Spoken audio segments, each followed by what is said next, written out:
ආයුබෝවන් සුබෝදෑසනක් හැමෝටම වාසනාවන්ත ජයග්‍රාහී දවසක් වේවා කියලා හදවතින්ම ප්‍රාර්ථනා කරනවා. මම අද උදෑසනේම ඔබට මෙන්න මෙහෙම කතාවක් කිව්වොත් එහෙම අපි හරි නොස්ටැලජික් මිනිස්සු. මම එහෙම කිව්වොත් එහෙම ඔබ එකපාරටම හිතන්න පුළුවන්. නැත්නම් ගෙදර ඉඳන් මේලා බලන්න පුළුවන්. මොකක්ද මේ නොස්ටැලජික් කියලා කියන්නේ? ටිකක් නුහුරුයි තමයි. නමුත් නුහුරු භවයේ හුරු පුරුදු ගතියක් ඔබට දැනේවි. මම මේ කියන්න යන දේත් එක්ක.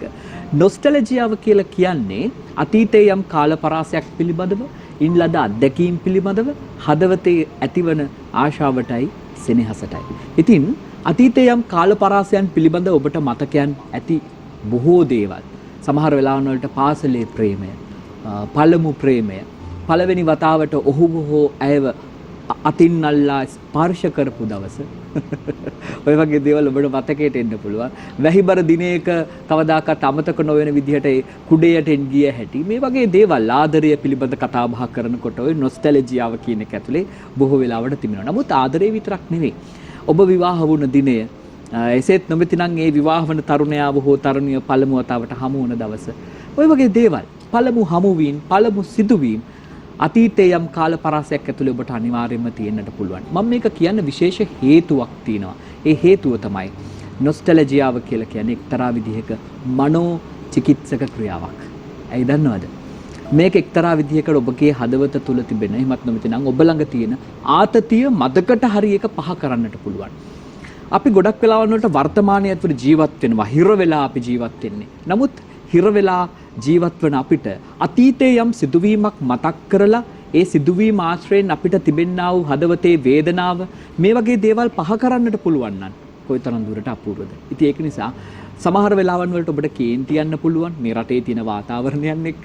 ඔබගේ පවුල ඇතුලේ සමහර සිදුවීම් එක්ක ඔබට කේන්ති යන්නට පුළුවන්. ස්වාමියාට බිරිඳ කෙරෙහි, බිරිඳට ස්වාමියා කෙරෙහි, දරුවන් කෙරෙහි, ආයතනය ඇතුලේ ප්‍රධානීන් කෙරෙහි, ඔය වගේ නොඑක් අවස්ථාවන් වලදී ඔබට කේන්ති යන්නට පුළුවන්. නමුත් ඒ වගේ අවස්ථාවන් වල උත්සාහ කරන්න ඒ ආතතිය මදකට පහ කරන්න පුළුවන්. පොඩ්ඩක් යන්න අතීතයට.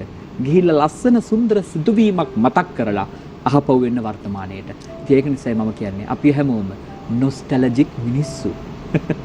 ඒක නිසා ලස්සන සුන්දර දවසකට ආයුබෝවන් කියලා අපි අද දවසේදීත් සුන්දරීදා ඉතාමත් වැදගත් පණිවිඩ කිහිපයක් ඔබට ලබා දෙමින්, රසවත් අත්දැකීමුත් ලබා දෙමින් අපි මෙලෙසින් ආරම්භ කරන්නටයි සූදානම් වෙන්නේ. හොඳයි, අපි හැමදාමත් වැඩසටහනේ ආරම්භයේදී රටේ පවත්නා ආර්ථික තත්ත්වය පිළිබඳව, සමාජ තත්ත්වයන් පිළිබඳව අපි කතා බහ කිරීමක් කරනවා. අපි අද දවසේදීත් සූදානම් වෙන්නේ ඒටයි. ජ්‍යෙෂ්ඨ මාධ්‍යවේදී ශාම් නුවන් ගණේවත්ත මහත්තයා අපි සම්බන්ධ කරගෙන තිබෙනවා මේ පිළිබඳව කතා බහ කරන්න. අයබන් දැසනක්. ශාම් මහත්මයා දැන් වසර 20කට පස්සේ වෙළඳ ශේෂයේ අතිරික්තයක් ඇති වෙලා තියෙනවා. මම මුලින්ම දැනගන්නට කැමතියි මොකද්ද මේ වෙළඳ ශේෂය කියන්නේ? වෙළඳ ශේෂයේ අතිරික්තයක් ඇතිවීම පිළිබඳ කතා බහ කරන්න කලින් මොකද්ද කියලා දැනගන්න කලින් අපි මේ වෙළඳ ශේෂය පිළිබඳව දැනගෙන ඉන්න ඕනේ. ඒ නිසා අපි එතනින් අපේ කතා බහ ආරම්භ කරමු. ඔව්, ඒ කියන්නේ මේ ආර්ථිකමය කතා බහවලදී අපි නිතරම කතා කරන වචනයක් තමයි මේ වෙළඳ ශේෂය, වෙළඳ හිඟය. ඔව්. වෙළඳ අතිරික්තය කියලා එකකුත් තියෙනවා. නමුත් වැඩියෙන්ම අපේ රටේ හිඟයක් තිබුණ නිසා අපි වැඩි වශයෙන්ම කතා කරලා තියෙන වෙළඳ හිඟය පිළිබඳව. එතකොට මේ වෙළඳ ශේෂය කියලා කියන්නේ අපේ තියෙනවා ගෙවුම් ශේෂ ලේඛනය කියලා එකක්. ඒ කියන්නේ යම්කිසි රටකට විදේශ විනිමය ලැබීම් තියෙනවා, විදේශ විනිමය රටින් පිටතට ගලා යාම තියෙනවා. ඒ විදේශ විනිමය ලැබීම් සහ පිටතට ගලා යාම සලකුණු කරන ලේඛනයකට අපි කියනවා ගෙවුම් ශේෂ ලේඛනය කියලා. ඒ ගෙවුම් ශේෂ ලේඛනය ඇතුලේ තියෙනවා භාණ්ඩ හා සේවා ගිණුම කියලා එකක්. ඒතර මේ භාණ්ඩ හා සේවා ගිණුම ඇතුලේ තියෙනවා තව භාණ්ඩ ගිණුම කියලා එකක්.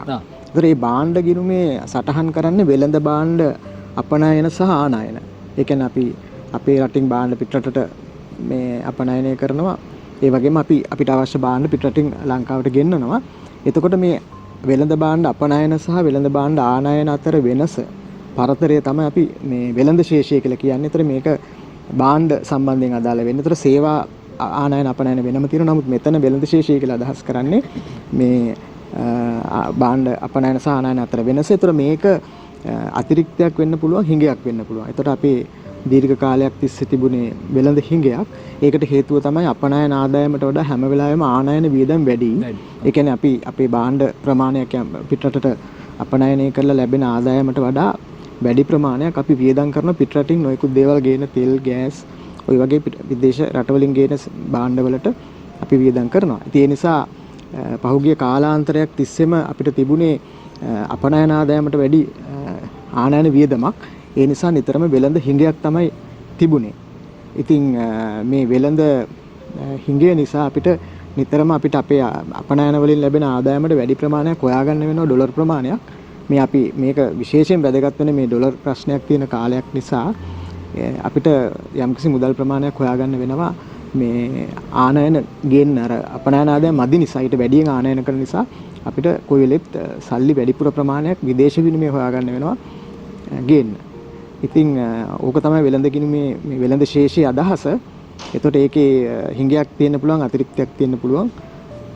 ඒ අදහස තමයි අපිට මුලින්ම පැහැදිලි කරේ.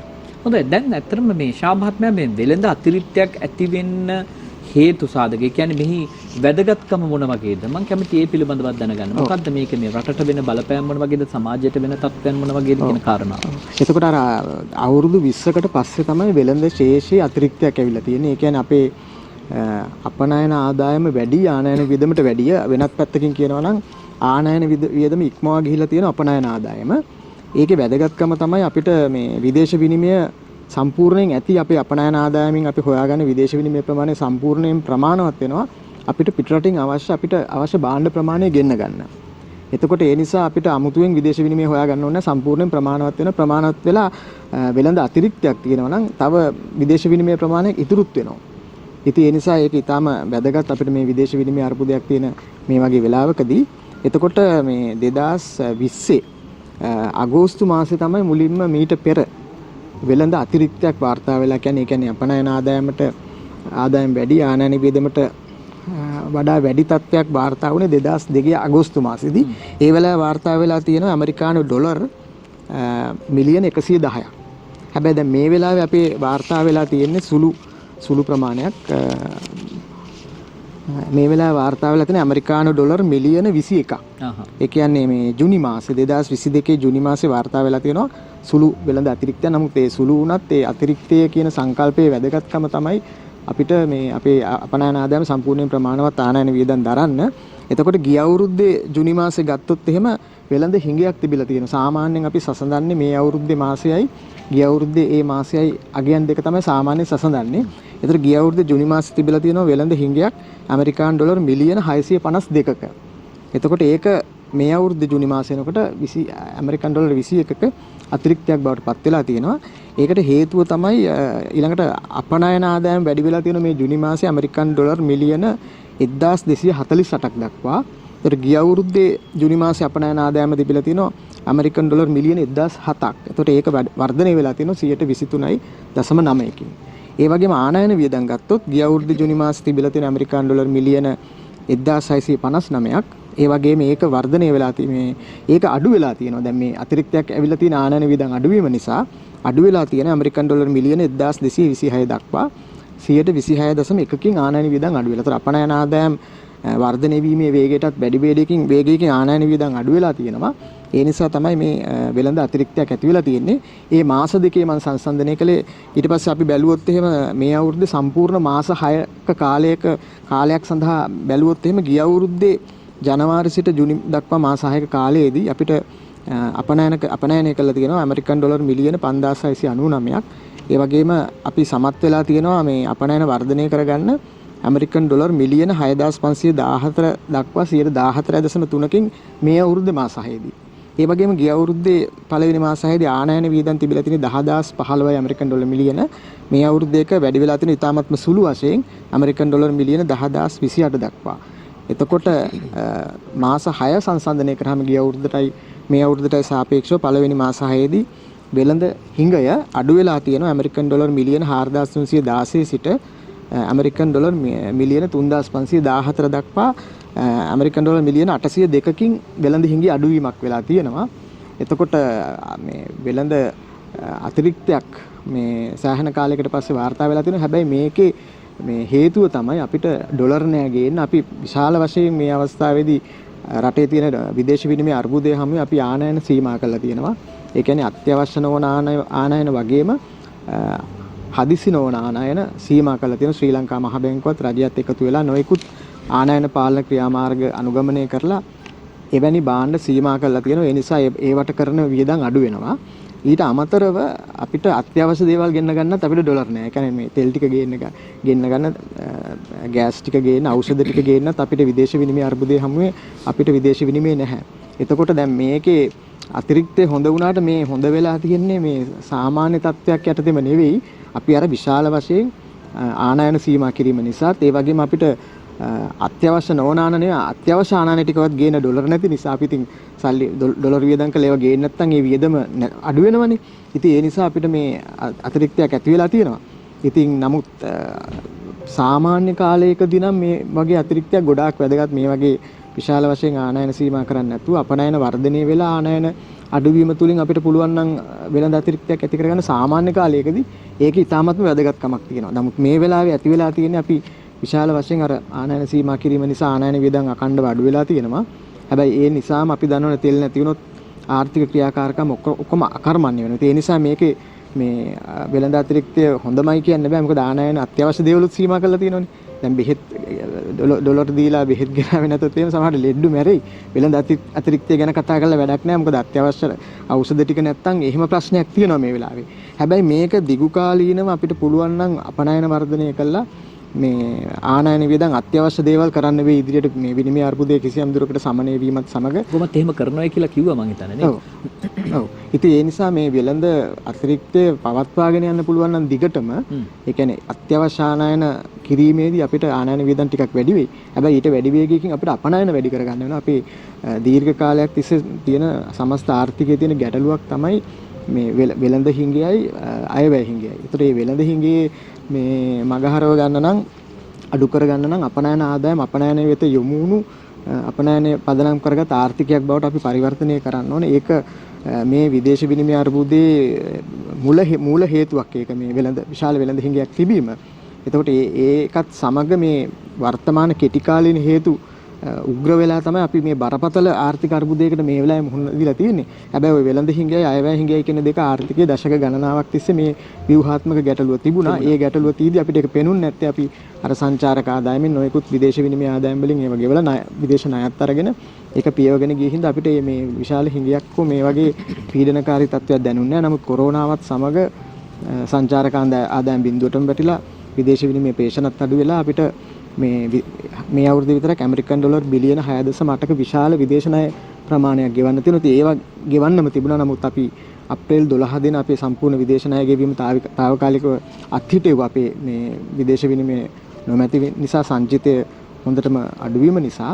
ඉතින් ඒ නිසා මේ වෙලාවේ මේ වෙළඳ හිඟය අඩු කරගන්න අපනයන වැඩි කර ගැනීම සඳහා දිගු කාලීනව අපි උත්සාහ කරන්න ඕනේ. ඒක කෙටි කාලීනව ඉක්මනට අපිට අපනයන වැඩි කරගන්න අමාරු වෙයි. හැබැයි මේ වෙළඳ අතිරික්තය පවත්වා ගන්න නම් අපිට ආනයන ඉස්සරහට මේ දැන් තෙල් අරහේ මේ ගේනකොට වැඩි කරලා දැන් මේ තිබෙන මේ ආනයන අපනයන මේ වෙළඳාමේ තිබෙන මේ දැන් මේ ප්‍රගතිය අපිට සුබවාදීව දකින්න බැරිද කියන්නේ ඉස්සරහට ඒක හොඳ දෙයක්. නමුත් මේ වෙලාවේ ඇත්තටම අර විශාල වශයෙන් ආනයන සීමා කිරීම නිසා තමයි ඒක වෙලා තියෙන්නේ. හැබැයි දැන් තෙල් සීමා කරාම අපි දන්නවනේ කර්මාන්ත ශාලා වැඩ කරගන්න, විදුලිය නිෂ්පාදනය කරගන්න. දැන් මම කලින් කිව්වේ බෙහෙත් ගේන්න නැතුව විදේශ විනිමය ඉතුරු කරගෙන අපිට වෙළඳ අතිරික්තයක් ඇති වුණා කියලා කියන්න පුළුවන්. මේක සංකල්පයක් හැටියට වෙළඳ අතිරික්ත ඉතාමත් වටිනවා සාමාන්‍ය කාලයකදී. හැබැයි අපි ඉදිරියේදී විදේශ විනිමය අර්බුදය දැන් මේ අවුරුද්ද ඍණ 7ක ආර්ථික වර්ධනයක් කියන්නේ. ඒ කියන්නේ ආර්ථිකයේ පසුබෑමට ලක් වෙනවා ලංකා ඉතිහාසයේ ලොකුම විශාලම ඍණ ආර්ථික වර්ධනය ලබන වර්ෂය බවට පත් වෙනවා මේ අවුරුද්ද. එතකොට සාමාන්‍යයෙන් දැනට ප්‍රකාශ කරනවා ඍණ 7යි කියලා. ඇතැම් අර්ථශාස්ත්‍රඥයෝ කියන ඊටත් වැඩි ඍණාගයකට යයි කියලා. 2020 දී 3.6යි ඍණ. අපිට මතකයි චන්ද්‍රිකා ජනාධිපතිතුමිය කාලේ 1.5ක වගේ ඍණාගයක් ඇති වුණා 2001 වර්ෂයේ මට මතක විදියට. ඒ නිසා මේ අවුරුද්ද තමයි ඉතිහාසයේ දරුණුම ආර්ථික පසුබෑම ආර්ථික කඩාවැටීම වෙන වර්ෂය වෙන්නේ. ඒ පුරෝකථන කරලා තියෙන දැනට 7% පමණ වෙයි කියලා අපි දන්නේ. හරියට වර්ෂය අග වෙනකොට ඒක තවත් වැඩි වෙයිද අඩු වෙයිද කියලා අපිට හරියට කියන්න බෑ. ඉතින් ඒ නිසා මේක හොඳයි. හොඳ වුණාට අර අත්‍යවශ්‍ය ආනයනක් කරගෙන යනකොට මේ ආනයන වියදම් ටිකක් වැඩි වෙයි. හැබැයි ඊට වැඩි වේගයකින් අපිට පුළුවන් නම් අපනයන ආදායම් වැඩි කරගන්න අපිට වෙළඳ අතිරික්තයක් තියාගෙන යන්න පුළුවන්. එතකොට වෙළඳ අතිරික්තයක් එහෙම තියාගෙන ගියොත් නැත්නම් වෙළඳ හිඟේ හැකිතාක් අවම මට්ටමින් තියාගෙන ගියොත් එහෙම අපිට විදේශ විනිමය ටික ඉතුරු වෙනවා අපනයන අපිට ආනයන කරගන්න පුළුවන් වෙනවා. දැන් වෙලා තියෙන්නේ 2018 ගත්තොත් කොරෝනාවට පෙර ගත්තොත් එහෙම අපනයන ආදායම් බිලියන 10යි ආනයන වියදම් බිලියන 20යි. දෙගුණයක් අපිට අපේ අපනයන ආදායම් වගේ දෙගුණයක් අපිට අවශ්‍ය වුණා විදේශ විනිමය අපිට අවශ්‍ය භාණ්ඩ ටික ගේන ලංකාවට. එතකොට එහෙම ගෙනල්ලා පරිභෝජනය කළා තමයි මේ විශාල වෙළඳ හිඟයක් මේ වර්ධනය වුණේ. ඉතින් අපි අත්‍යවශ්‍ය ඒවායි ඇපල් දොඩම් චීස් අපි දිගටම කතා කරා. අත්‍යවශ්‍ය ඒවායි නැති ඒවායි මේ ඉදලයි කොස්සයි සරුංගලේ සියලුම දේවල් ගෙනල්ලා අපි විශාල මේ වෙළඳ මේ විශාල ආනයන වියදමක් ඇති කරගෙන විශාල වෙළඳ හිඟයක් ඇති වෙලා හැබැයි අපි ඒවා කොහොම හරි විදේශ ණය අරගෙන එහෙම කරගෙන ගියා.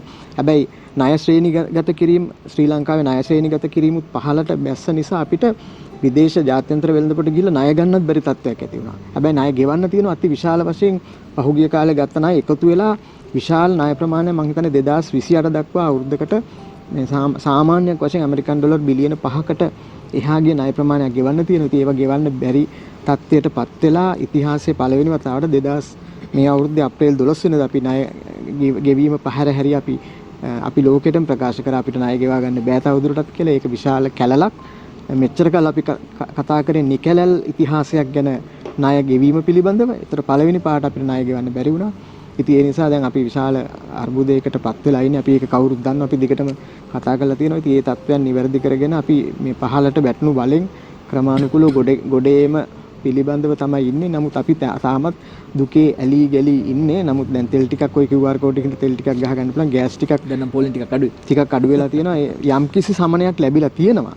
හැබැයි ඒත් තව අයිත් තෙල් නැව් ටිකක් ගෙනාවේ නැතුව QR කෝඩ් එක තියාගෙන ඉන්න පුළුවන් තෙල් ගහ ගන්න නැතුව. ඒ ප්‍රශ්නය මේ සැහැල්ලු වෙයි. අයිත් තෙල් හිඟයක් ඇති වෙන්න පුළුවන්. ඒ තෙල් ගේන තියෙන විදේශ විනිමය ප්‍රමාණය අනුව තමයි වෙලා තියෙන්නේ. හැබැයි ගේන තෙල් ටික හරි අවභාවිතයට ලක් නොවි සාධාරණව බෙදා හරින ක්‍රමයක් දැන් ඇති වුණ නිසා අපි දිගටම කිව්වනේ අමතුමාටත් ප්‍රකාශ කරා යෝජනා ඉදිරිපත් කරා. අපි තමයි මම හිතන්නේ ඔය ගැන මුලින්ම කතා කරේ. දිගටම කතා කරා. දැන් හොඳටම පැහැදිලි තෙල් වැඩි වෙලා නෙවෙයිනේ. තෙල් වැඩි වෙලා නෙවෙයි හැමෝටම දැන් තෙල් ටිකක් ගහ ගන්න පුළුවන් නේ. දැන් පැය ගාන අඩු වෙලා තියෙනවා. සමහරක් අය කියන පැය භාගයකට ගහ ගන්න පුළුවන්. සමහරක් අය කියන පැය දෙකක් ඇතුළත අපිට තෙල් ටික ගහ ගන්න පුළුවන්. ත්‍රිවිල් හොඳටම අඩු වෙලා තියෙනවා. ඊට පස්සේ හැම කෙනාම රැකියාවකට යන කෙනෙක් යම්කිසි ආර්ථික කටයුත්තක් කරන කෙනෙකුට යම්කිසි තෙල් ප්‍රමාණයක්. ඒ කියන්නේ කලින් භාවිතා කරපු විදියටම අපිට තෙල් ගහගෙන නිදහසේ ගමන් බිමන් යන්න පුළුවන් කාලයක් එන්න ටිකක් කල් යයි. හැබැයි එතකන් අපිට මම කලින් ගිය සතියේත් කිව්වාගේ මට තෙල් සතියකට ලීටර් මේ 10ක් නම් ඕන මට 6ක් ගන්න පුළුවන් වෙයි. ඒ කියන්නේ යම්කිසි කෝටා එකක් තියෙනවනේ මෝටර් බයිසිකලෙට නම් දැන් ලීටර් 4යි. ඒතර මම වෙනද සමහර ලීටර් 8ක් ගහගෙන හැමතැනම රවුම් ගහනවා වෙන්න පුළුවන්. හැබැයි අඩු ප්‍රමාණයක් හරි අරගෙන මම ඒකට ගැලපෙනවා මං ගැලපෙලා ඇඩ්ජස්ට් වෙලා ඒතර මුළු රටක් ජන සමාජයක් විදියට අපේ තෙල් පරිභෝජනය අපි සීමා කරගන්නවා. ඔව් දැන් ශාමහත්ත දැන් මේ පසුගිය දවස් ටිකේ ඊයේ පෙර දවස් දෙකෙත් මේ ජනාධිපතිතුමන් සර්වපාක්ෂික රජයක් පිහිටුවීම වෙනුවෙන් සියලුම පක්ෂ නියෝජිතයන් එක්ක සාකච්ඡාවට කිහිපයක් පැවැත්වුණා. මම හිතන්නේ බහුතර පක්ෂ පිරිසක් පැමිණියා. සමහර අය ඇවිල්ලා කිව්වා මේක ඉතාමත් සාර්ථක සාකච්ඡාවට යන කියලා. සාමාන්‍යයෙන් ගොඩක් අය එහෙම කියන්නේ නැහැ. නමුත් හැමෝම වගේ කිව්වා පළවෙනි සාකච්ඡාවට ඉතාමත් සාර්ථකයි කියලා. මගේ ප්‍රශ්නේ බවට පත් වෙන්නේ මේ සර්වපාක්ෂික රජයක් පිහිටුවීම. රටේ ආර්ථික තත්ත්වය බිඳ වැටලා තියෙන ආර්ථික තත්ත්වය ගොඩ එන්නට මේ සර්වපාක්ෂික රජය පිහිටවන එක හොඳ තැනක තියෙනවද නැත්නම් කොහොමද? ඒ පිළිබඳව ඔබගේ අදහස කොහොමද? එතකොට ජනාධිපතිතුමා මේ පත් වුණෙන් පස්සේ සර්වපාක්ෂික රජයක් පිහිටවන්න ආරාධනා කරා සියලු දෙනාටම. ඒ කියන්නේ දේශපාලන පක්ෂවල විතරක් නෙමෙයි සෑම පාර්ලිමේන්තු මන්ත්‍රීවරයෙකුටම ආරාධනා කළා සර්වපාක්ෂික රජයකට එකතු වෙන්න කියලා. හැබැයි මම හිතන්නේ අර පෞද්ගල යම්කිසි රජයක් පිහිටවලා ඒ පක්ෂවලින් නොයෙකුත් മന്ത്രിවරු අරගෙන රජයක් හදනවට වැඩිය දේශපාලන පක්ෂ වශයෙන් කිසියම් සම්මුතියක් ඇති කරගෙන සර්වපාක්ෂික රජයක් ඇති කරගන්න පුළුවන් නම් එතකොට තමයි මුළු රටේම පුළුල් දේශපාලන සම්මුතියක් ඇති වෙන්නේ. අපි දන්නවා රටේ මහජනතාව විවිධ දේශපාලන පක්ෂවලට අයිති විවිධ මතධර්ණ අය ඉන්නවා. නමුත් ඒ පක්ෂවල එක්කෙනෙක් දෙන්නෙක් ගිහිල්ලා ආණ්ඩුවට එකතු වෙලා ඇමතිකම් ගත්තට එහෙම යම්කිසි ආණ්ඩුවක් අටවගෙන යන්න පුළුවන්. හැබැයි ඒක අසාර්ථක වුණා. අපි ගිය සතියේත් කිව්වා මහින්ද රාජපක්ෂ මහත්මයා රනිල් වික්‍රමසිංහ මහතා පත් කළා නොයෙකුත් ඇමතිවරු පිරිසක් ඇති කරගෙන අන්තර්කාලීන රජයක් කිසියම් දුරකට ගියා. හැබැයි ඒක අසාර්ථක වුණා. ප්‍රශ්න වැඩි වුණා. වැඩි වෙලා ජූලි 9 විශාල උද්ඝෝෂණයක් ඇවිල්ලා නැවත ජනාධිපතිතුමාට රටින් පිට වෙලාම යන්න සිද්ධ වුණා. අලුත් ජනාධිපති කෙනෙක්පත් වුණා. එතකොට වැඩේ තියෙන්නේ මේ දැන් රනිල් වික්‍රමසිංහ මහතා පාර්ලිමේන්තුවේ ආණ්ඩුක්‍රම ව්‍යවස්ථාවට අනුව ජනාධිපතිවරයා ලෙස පත් වෙලා තියෙනවා. හැබැයි ඔහුට මේ ජනවරමකින් නෙවෙයි ඔහු පත් වෙලා තියෙන්නේ. හැබැයි නීතියට අනුකූලව ව්‍යවස්ථානුකූලව ඔහු පත් වෙලා තියෙනවා ජනාධිපතිවරයා විදියට. හැබැයි ජාත්‍යන්තර ආයතන මම ගිය සතියේත් ෆිච් රේටින් ආයතනය කියලා තියෙනවා ජනාධිපතිතුමාට පාර්ලිමේන්තු ස්ථාවරයේ තිබ්බට මහජන සහාය දුර්වලයි කියලා පේනවා කියලා කියනවා. එතකොට දැන් මේ ආර්ථික අර්බුදය විසඳ ගන්න නම් අපේ අලුත් ජනාධිපතිතුමත් කියලා තියෙනවා මේක තනියම රජයට විතරක් කරන්න බෑ. රජයට කොච්චර පාර්ලිමේන්තු ස්ථාවරභාවය තිබ්බත් රජයට විතරක් මේක කරන්න බෑ. එතකොට එහෙමනම් අනිවාර්යෙන් ජන සමාජය විවිධ දේශපාලන පක්ෂ විවිධ අදහස් දරන අය ඉන්නවා. ඉතින් ඒ සියලු දෙනාම මේ නියෝජනය කරන මේ දේශපාලන පක්ෂ එකතු වෙලා යම්කිසි පුළුල් දේශපාලන සම්මුතියකින් අපිට ඉදිරියට යන්න පුළුවන් නම් මම හිතන්නේ අපේ රටේ මහජනතාවගේ විශ්වාසයත් ඇති වෙනවා. ඒ වගේම අර ජාත්‍යන්තරයේ විශ්වාසයත් ඇති වෙනවා. එහෙම නැති වුණොත් අපිට අර ජාත්‍යන්තර මූල්‍ය ආරම්භවල සමග තියෙන සාකච්ඡා ඒ වගේම ලෝක බැංකුව ආසියානු සංවර්ධන බැංකුව වෙන නොයෙකුත් ජාත්‍යන්තර මිත්‍ර රටවල් වලින් සහ ජාත්‍යන්තර සංවිධාන වලින් අපිට ලැබෙන්න තියෙන සහායත් ගැනීමට දුෂ්කර වෙනවා. ඒතර ඒ වෙලාව ඒගොල්ලෝ හැම වෙලාවෙම බලනවා මේ මහජනතාවගේ සහාය තියෙන රජයක්ද තියෙන ජන මතයක් තියෙන රජයක්ද තියෙන්නේ. ඒ නිසා තමයි අර පාර්ලිමේන්තුවේ මේ ස්ථාවරභාවය විතරක් ප්‍රමාණවත් නැහැ. දැන් ඡන්දෙත් දිනලානේ ආවේ ගෝඨාභය මහත්තයා. ගෝඨාභය මහත්තයා ඡන්දෙ දිනලා ලක්ෂ 69ක් අරන් 3-2කට ආසන තියලා එතුමට යන්න වුණානේ මහජන උද්ඝෝෂණ ඇවිල්ලා. එතුමාට මහජනතාවගේ සහාය නැති නිසා එතුමාට තනතුර දාලා යන්න වුණා. ඉතිහාසෙම මම හිතන්නේ කිසිම අවස්ථාවක ලංකාවේ එහෙම මේ උද්ඝෝෂණයක් කළ ජනාධිපති කෙනෙක් ගෙදර යවලා නැහැ. ඉතින් මේ වෙලාවේ ඒක සිද්ධ වුණා. මොකද මේ අරගල කරුවන් අතර නොයෙකුත් කට්ටිය ඉන්නෝ දේශපාලන මතිමතාන්තර දරන දේශපාලන අරමුණු තියෙන අයත් ඉන්නවා. හැබැයි මේ ආර්ථික පීඩනය හැමුවේ මහජනතාවගේ විශාල සහායක් ලැබුණා. විශාල ජන පදනමක් තියෙන අරගලයක් තමයි අර ජූලි 9 ක්‍රියාත්මක වුණේ. ඒ ජන පදනම නිසාම තමයි අත් වශයෙන්ම හැකියාව ලැබුණේ මේ ඒ වෙලාවේ ජනාධිපතිතුමා ඒ වෙනස කරන්න. හැබැයි ඉතින් ප්‍රශ්නේ තියෙන්නේ දේශපාලන වෙනස්කම් රාශියක් වුණාට ආර්ථික ප්‍රශ්නය එතනමද කියන එක තියෙනවා. දැන් කිසියම් දුරකට මේ ගෑස් ප්‍රශ්නේ සමනය වෙලා තියෙනවා. ඒකට හේතුව තමයි ලෝක බැංකුවෙනුත් මිලියන ඇමරිකන් ඩොලර් මිලියන 70ක් දීලා අපේත් යම්කිසි දායකත්වයක් දරලා ගෑස් බෙදලා ගෑස් ආනයනය කළා. දැන් බෙදා හැරීම් යම්කිසි මට්ටමකට කරන තියෙන නිසා ගෑස් ප්‍රශ්නේ බොහෝ දුරට සමනය වෙලා තියෙනවා. ඒ වගේම අර QR කෝඩ් සිස්ටම් එක නිසා ඒ කියන්නේ ඒක ආණ්ඩුවේම හපංකමක් නෙවෙයි යම්කිසි ක්‍රමවේදයක් හදපු නිසා ඒ ප්‍රශ්නේ සමනය වෙලා තියෙනවා. ඉතින් මහජන සහායත් ලැබෙයි පුළුල් දේශපාලන සම්මුතියක් ඇතුළු සර්වපාක්ෂික රජයක් ඇති වුණොත් මේ අතුරු ප්‍රශ්නයක් අපිට විනාඩි මේ තව 3ක් 2ක් වගේ තිබෙන නිසා දැන් මේ රටේ ආර්ථික තත්ත්වයෙන් ගොඩේන්නට නම් මේ රටේ ආර්ථිකය නැවතත් යථා තත්ත්වයට පත් කරන්නට දේශපාලඥයාට යම්කිසි වගකීමක් පැවරී තිබෙනවා හා සමානවම මහජනතාවට තිබෙන වගකීම මොකක්ද? මම හිතනවා මේ අපි වැටුණ වලෙන් නැගිටින්න 225කට බලය පැවරිලා ඒ අය කරන කාර්ය වගේම අර දැන් ඔබතුමා සඳහන් කරා වගේම ලෝක ප්‍රජාව බලන් ඉන්නවා මහජනතාවගේ මොන වගේ තැනකද අපි ඉන්නේ කියන කාරණාව. එහෙනම් අපිට තිබෙන වගකීම මොකද්ද මේ තත්ත්වයෙන් ගොඩ එන්නට අපි ඒකට සහයෝගය දිය යුතුද නැත්නම් අපි මේ තත්ත්වයෙන් අපි කොහොමද හරියට කළමනාකරණය කරගත යුත්තේ? අත් වශයෙන්ම මේ ප්‍රශ්න විසඳන්න දැන් මේ ආර්ථික අර්බුදය විදේශ විනිමය අර්බුදය එහෙම ලේසියෙන් කෙටි කාලෙකින් විසඳන්න පුළුවන් අර්බුදයක් නෙවෙයි. ඒතර කෙටි කාලීනව ගන්න පුළුවන් හදිසි කඩිනම් ක්‍රියාමාර්ගයක් තියෙනවා. ඒවා ගත්තාම යම් දුරකට යම්කිසි ප්‍රශ්නේ සමනය වෙනවා. ඒතර අපි දැක්කනේ QR කෝඩ් එකෙන් ප්‍රශ්නේ සමන වුණා. නමුත් විදේශ විනිමය අර්බුදය විසඳලත් නෙවෙයි අපිට ඕන තරම් තෙල් ගේන්න හැකියාව ලැබිලත් නෙවෙයි. හැබැයි මුළු රටේම ජනතාව මේ ගැන සුබවාදීව කටයුතු කරනවා. ඒතර විදේශ විනිමය අර්බුදය විසඳ ගන්න වර්ෂ ගාණක් ගියාට අපිට මේ හදිසි කඩිනම් ක්‍රියාමාර්ග ගැනීම තුළින් මේ පීඩාවන් අවම කළ මහජනතාව තුල තියෙන නොසන්සුන්තාවය අවම කරලා ඒ ප්‍රශ්න යම් කිසි දුරකට පිළියම් යොදන්න පුළුවන් ඇත්ත වශයෙන්ම. ඉතින් ඒ නිසා මහජනතාවත් අර අපි දිගටම කියන වගේ ඉවසීමකින් කටයුතු කරන්න ඕන. මහජනතාවත් තේරුම් ගන්න ඕනේ මේක මහජනතාව වග කියන්න ඕන නැති දෙයක් වෙන්න පුළුවන්. මේ විදේශ විනිමය අර්බුදය තියෙන ආණ්ඩු දේශපාලඥයෝ මේ දිගු කාලයක් තිස්සේ හැම ආණ්ඩුවක්ම මේ ප්‍රශ්න හරි පිළියම් යොදපු නැති නිසා මේව වර්ධනය වෙන්න පුළුවන්. හැබැයි මම හිතන්නේ දැන් සර්වපාක්ෂික ඇති රජයක් වහාම ඇති කරගෙන එක දිනයක්වත් ප්‍රමාද වුණොත් ජනතාව පීඩා විඳින දිනේ තව දිනකින් වැඩි වෙනවා. ඒ නිසා අපි ඉක්මනට ඒ ඇති කරගෙන මහ ජනතාවත් යම්කිසි කාලයක් බලන් ඉන්න පුළුවන් නම් හොඳයි මොකද තත්ත්වය කියලා. අයිත් ප්‍රශ්න විසඳෙන්නේ නැතුනොත් අපිට අයිත් අරගලයකට ඕන යන්න පුළුවන්. එතකන් අපි බලමු මොකද වෙන්නේ කියලා. හොඳයි ස්තුතියි මේ ශාමත්නේ අද දවසේ ඇවිල්ලා මේ පිළිබඳව කතා බහ කරන්නට වැඩිදුර කරුණු දෙන්නට අපිත් එක්ක සම්බන්ධ වුණාට. අයබෝන්. අපි කෙටි විරාමයක් ලබා ගන්නවා එහෙනම් අපි විරාමයෙන් අනතුරුව අපි නැවතත් සම්බන්ධ වෙමු.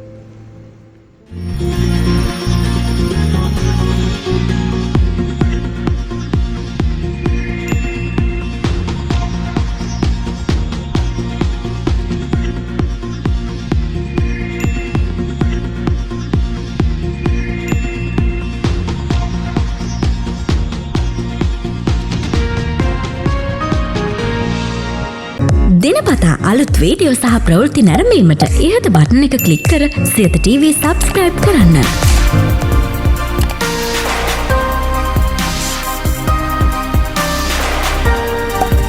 අලුත් වීඩියෝ ගැන මුලින්ම දැනගන්න මෙම සීනුව ක්ලික් කරන්න.